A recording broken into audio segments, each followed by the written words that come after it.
أعوذ بالله من الشيطان الرجيم ومنهم من يقول ربنا آتنا في الدنيا حسنة وفي الآخرة حسنة وقنا عذاب النار السلام عليكم ورحمة الله শান্তি স্থাপন যারা করবে এই পৃথিবীতে তারা কি কাজে শান্তি স্থাপন করে দেখাবে না শান্তি স্থাপনের জন্য কিছু প্রতীক মানুষকে দেখাবে?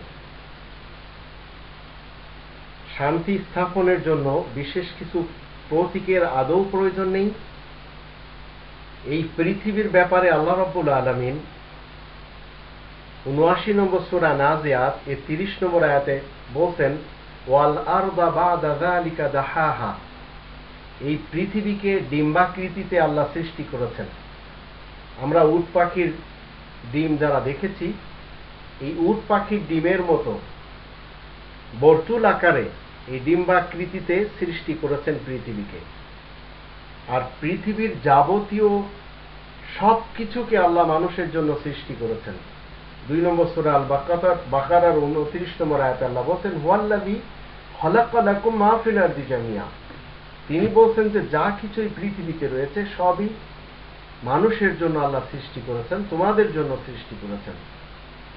তো আল্লাহ সৎ কর্মগুলিকে করার জন্য বিস্তারিতভাবে বর্ণনা করে দিয়েছেন। এই সৎ কর্মগুলির ব্যাপারে ২ নম্বর সূরা আল বাকারা ১৭৭ নম্বর আয়াতে আল্লাহ বলছেন, পূর্ব দিকবর্তী হওয়া কিংবা পাশ্চাত্য দেশকে আইডিয়াল বানানো এটা কোনো নেকির কাজ না।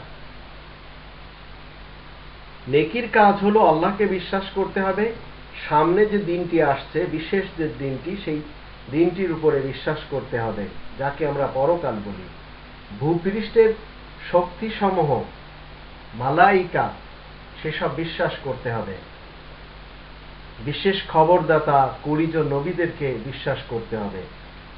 একটি কিতাব বিশ্বাস করতে হবে। আল্লাহ তাআলার প্রেমে আত্মীয়দেরকে, এতিমদেরকে, মিসকিনদেরকে, কোরআন সন্ধানী যারা, সত্য সন্ধানকারী যারা, তাদেরকে, সাহায্য প্রার্থীদেরকে, মুক্তি লাভকারীদের জন্য অর্থ সম্পদ, টাকা পয়সা ব্যয় করতে হবে।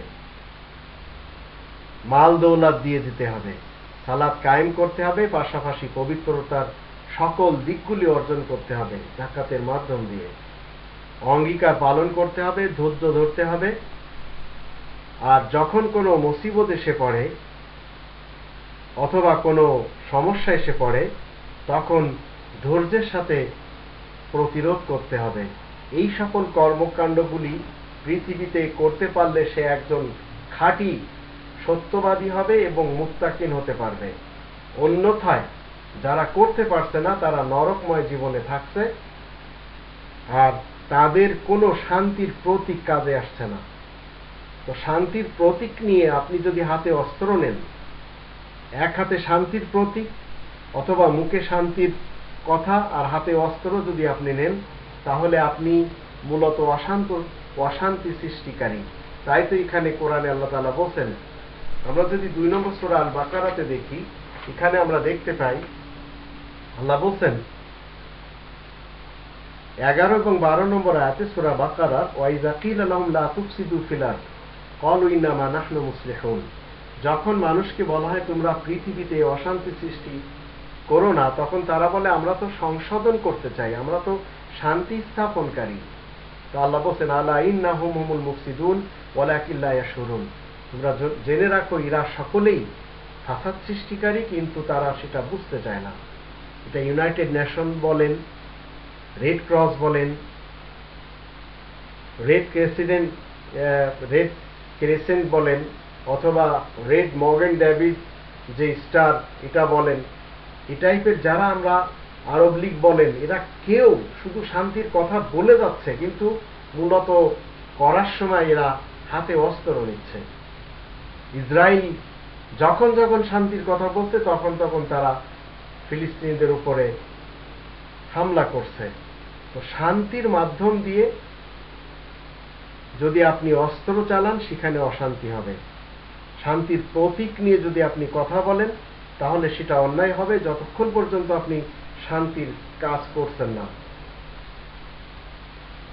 আপনি রেড ক্রস বলেন, ইউনাইটেড নেশন বলেন, অথবা রেড ক্রিসেন্ট, যাই বলেন না কেন, এরা সবাই কথায় শান্তির, কিন্তু কাজে সবাই অশান্তির।